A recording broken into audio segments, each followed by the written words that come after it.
తెలంగాణ కాంగ్రెస్లో ఏం జరుగుతుంది?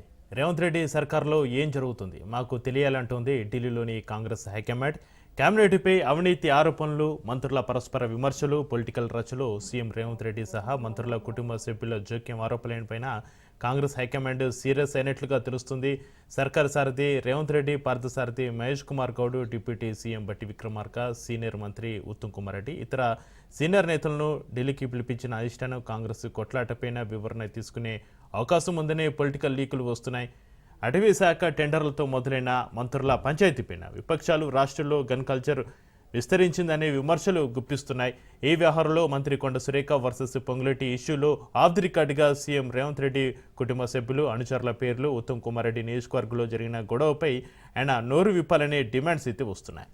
ఐఏఎస్ అధికారి రిజ్వీ రాజీనామా వ్యవహారంలో సీఎం రేవంత్ రెడ్డి కుటుంబ సభ్యుల పేర్లు, మంత్రి జూపల్లి కుటుంబ సభ్యుల పేర్లు తెరపైకి వచ్చి పొలిటికల్ దుమారం రేగుతోంది.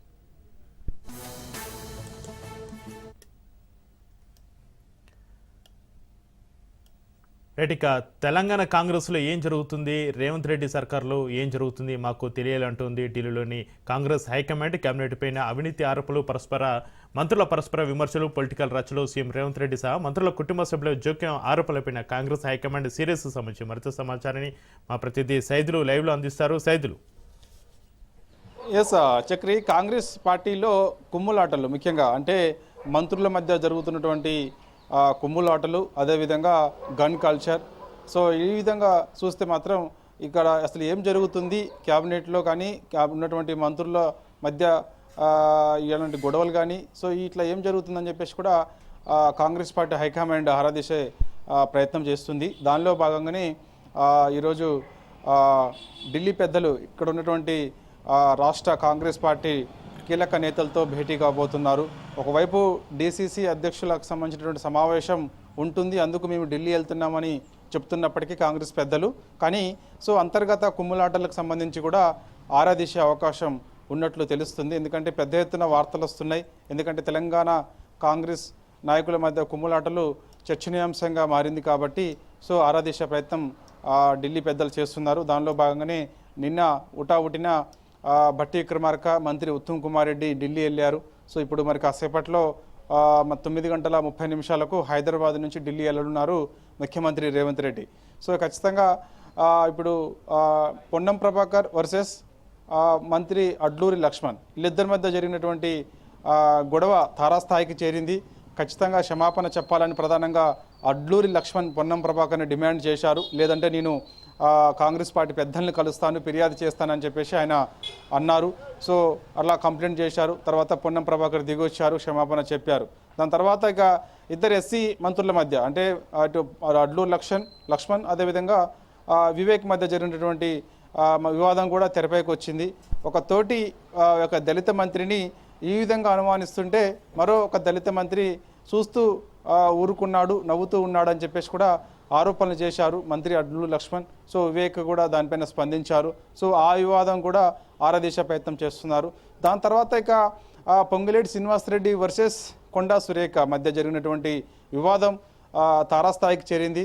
సో అసలు ఏం జరుగుతుంది రాష్ట్రంలో అనే విధంగా జరిగింది. ఎందుకంటే ఒకవైపు మంత్రి కొండా సురేఖ ఓఎస్డి సుమంత్ని కూడా రాష్ట్ర ప్రభుత్వం తొలగించింది. ఎందుకంటే సుమంత్ డెక్కన్ సిమెంట్ ఫ్యాక్టరీ యజమానిని గన్తో బెదిరించారని చెప్పేసి వార్తలు వచ్చాయి. డెక్కన్ సిమెంట్ ఫ్యాక్టరీ హుజూర్నగర్ నియోజకవర్గంలో ఉంటుంది. ఉత్తమ్ కుమార్ రెడ్డి హుజూర్నగర్ నియోజకవర్గానికి ఎమ్మెల్యేగా ఉన్నాడు మంత్రి ఉత్తమ్ కుమార్ రెడ్డి. సో ఆ సిమెంట్ ఫ్యాక్టరీ అతను నేరుగా ఉత్తమ్ కుమార్ రెడ్డికి కంప్లైంట్ చేస్తే ఆయన నేరుగా సీఎంకి కంప్లైంట్ చేసినట్టుగా కూడా తెలుస్తుంది. కాబట్టి అసలు ఈ గన్ కల్చర్ గన్ ఎక్కడి నుంచి వచ్చింది ఏంటి అనేది కూడా పెద్ద ఎత్తున చర్చనీయాంశంగా మారింది. కాబట్టి ముఖ్యమంత్రి రేవంత్ రెడ్డికి అత్యంత సన్నిహితుడిగా చెప్పుకునేటువంటి రోహిన్ రెడ్డి, సో ఆయన సుమంత్ ఇద్దరు కలిసి డెక్కన్ సిమెంట్ ఫ్యాక్టరీ యజమానిని బెదిరించారని చెప్పేసి కూడా పెద్ద ఎత్తున వార్తలు వచ్చాయి. సో ఇదే విషయాన్ని స్వయంగా మనమో ఎవరో చెప్పడం కాదు, స్వయంగా మంత్రి కొండా సురేఖ కుమార్తెనే స్వయంగా మీడియా ముందుకు వచ్చి చెప్పింది. సో ఈ విధంగా డెక్కన్ సిమెంట్ ఫ్యాక్టరీని గన్తో బెదిరించారని చెప్పేసి అంటున్నప్పుడు మరి గన్ ఎక్కడి నుంచి వచ్చింది అనేది కూడా చెప్పాలి కదా అనేది కూడా ఆమె రాష్ట్ర ప్రభుత్వాన్ని క్వశ్చన్ చేసింది. సో ఒక మంత్రి ఇంటికి టాస్క్ ఫోర్స్ పోలీసులు వస్తారా అని చెప్పేసి కూడా ఆమె ప్రశ్నించింది మంత్రి కొండా సురేఖ కూతురు. సో ఇదంతా వివాదం అంతా కూడా మంత్రుల మధ్య ఏం జరుగుతుంది, ఒక మంత్రి శాఖలో మరో మంత్రి జోక్యం ఎక్కువైపోయిందని చెప్పేసి కొండా సురేఖ నేరుగా ఆరోపణలు కూడా చేసింది. పొంగులేటి శ్రీనివాసరెడ్డి పైన, పొంగులేటి శ్రీనివాసరెడ్డి మంత్రి కొండ సురేఖ పైన కూడా ఆరోపణలు చేశారు. ఈ విధంగా చూస్తే రాష్ట్ర మంత్రివర్గంలో అసలు ఏం జరుగుతుంది, ఎందుకు ఈ కుంభలాటలు అని చెప్పేసి కాంగ్రెస్ పార్టీ హైకమాండ్ ఆరాధిస్తుంది. ఖచ్చితంగా ఎవరన్నా అడిగింది. దానిలో భాగంగానే ఉటావుటిన ఢిల్లీకి వెళ్ళారు బట్టి విక్రమార్క, డిప్యూటీ సీఎంగా ఉన్నారు ఆయన. సో ఇక మంత్రి ఉత్తమ్ కుమార్ రెడ్డి ఆల్రెడీ వెళ్ళారు. మరి కాసేపట్లో ముఖ్యమంత్రి రేవంత్ రెడ్డి కూడా వెళ్తారు. వెళ్ళిన తర్వాత వివరణ ఇచ్చుకునే అవకాశం ఉంది. ఎందుకంటే ఈ మధ్యకాలంలో చూసాం ఖర్గే స్వయంగా రానున్న రోజులలో తెలంగాణలో కాంగ్రెస్ పార్టీ అధికారంలోకి రావడం లేదు, మంత్రుల మధ్య కుమ్ములాటలు ఎక్కువైపోయినాయని చెప్పేసి ప్రముఖ పత్రికలో వార్త వచ్చింది. అది ఫేక్ అని చెప్పేసి రాష్ట్ర కాంగ్రెస్ పార్టీ నాయకత్వం ఖండిస్తుంది. కానీ ఏ విధంగా ఉన్నప్పటికీ కూడా ఈ మంత్రివర్గంలో అసలు ఏం జరుగుతుంది, మంత్రుల మధ్య కుమ్ములాటలు ఏంటి, ఇవన్నీ కూడా చర్చనీయాంశంగా మారింది. కాబట్టి ఢిల్లీ పెద్దలకు వివరణ ఇచ్చేందుకు మాత్రమే ఢిల్లీ వెళ్ళారని చెప్పేసి కూడా పెద్ద ఎత్తున వార్తలు వస్తున్నాయి. Thank you Saidulu.